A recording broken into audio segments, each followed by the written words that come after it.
our dear subscribers, followers, and friends. Very good morning. Today, the topic is pronoun. Yesterday, something we have learnt in this topic that you know well. Today, we are going to continue. Let's start. Your, உன்னுடைய, உங்களுடைய, yours, உன்னுடையது, உங்களுடையது, yourself, நீயே, உன்னையே, நீங்களே, உங்களையே. Singular and plural. You understand? உன்னுடைய, உங்களுடைய, singular, plural. Like that. Okay. Next one. His, அவனுடைய, அவனுடையது, him, அவனுக்கு, அவனை, himself, அவனே, அவனையே. Understand? His, அவனுடைய, அவனுடையது.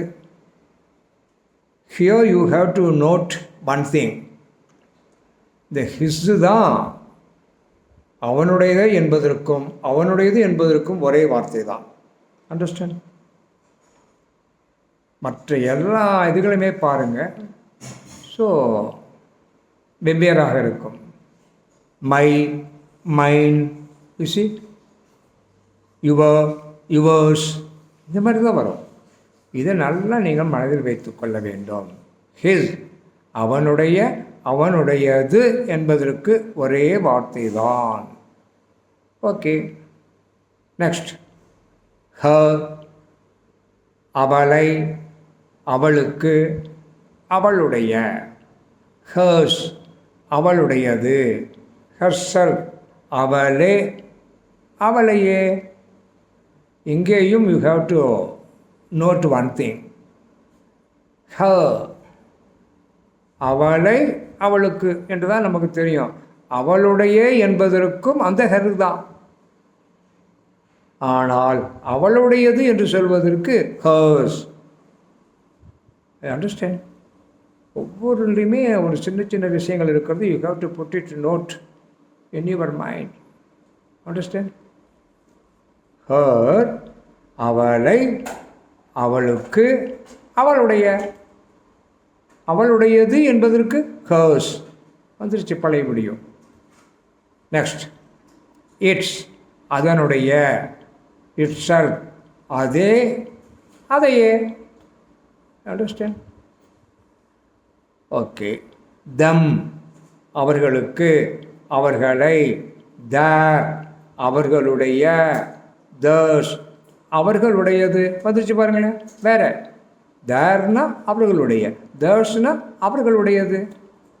themselves, அவர்களே, அவர்களையே.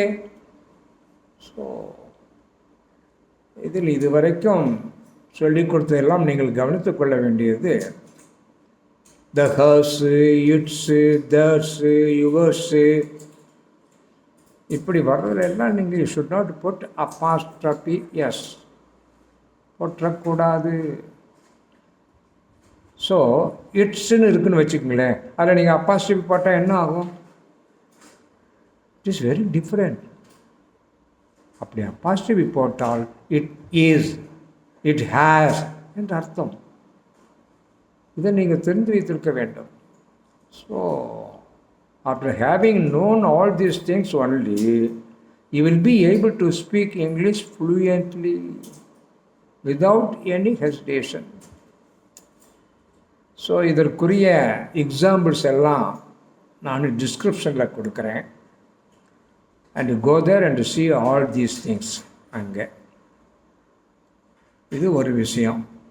இரண்டாவது விஷயம், யாரெல்லாம் ஆங்கிலத்தை சரளமாக பேச வேண்டும் என்று எண்ணுகிறீர்களோ, யாரெல்லாம் தயக்கமில்லாமல் பேச வேண்டும் என்று எண்ணுகிறீர்களோ, தப்பு தவறு இல்லாமல் பேச வேண்டும் என்று எண்ணுகிறீர்களோ அவர்களுக்கு சொல்லுகிறேன். என்ன செய்யணும்? இப்போ முந்தி சொல்லி கொடுத்தனே டென்சஸ், அதை படிச்சுக்கிட்டே இருக்கணும் டெய்லி. அதோடு சேர்த்து இந்த ப்ரோனவுனையும் சேர்த்துக்கிறணும். You understand? ஸோ அப்படி நீங்கள் தொடர்ந்து டெய்லி படிச்சுக்கிட்டே வந்தால் தான் you are going to give practice to your tongue, or else you won't be able to speak fluently. நிறைய இருக்கிறது நாம் கற்றுக்கொள்வதற்கு. அதற்கடுத்து என்ன எடுக்கலாம்? ஸோ டென்சஸில் பாஸ்ட் டென்ஸ் எடுக்கலாம், ஃபியூச்சர் டென்ஸ் எடுக்கலாம், ப்ரப்பசிஷன் எடுக்கலாம். ஸோ அதனால் நீங்கள் தயவுசெய்து please follow sincerely. I hope you understand. That's all for this day. Thank you. Bye for now.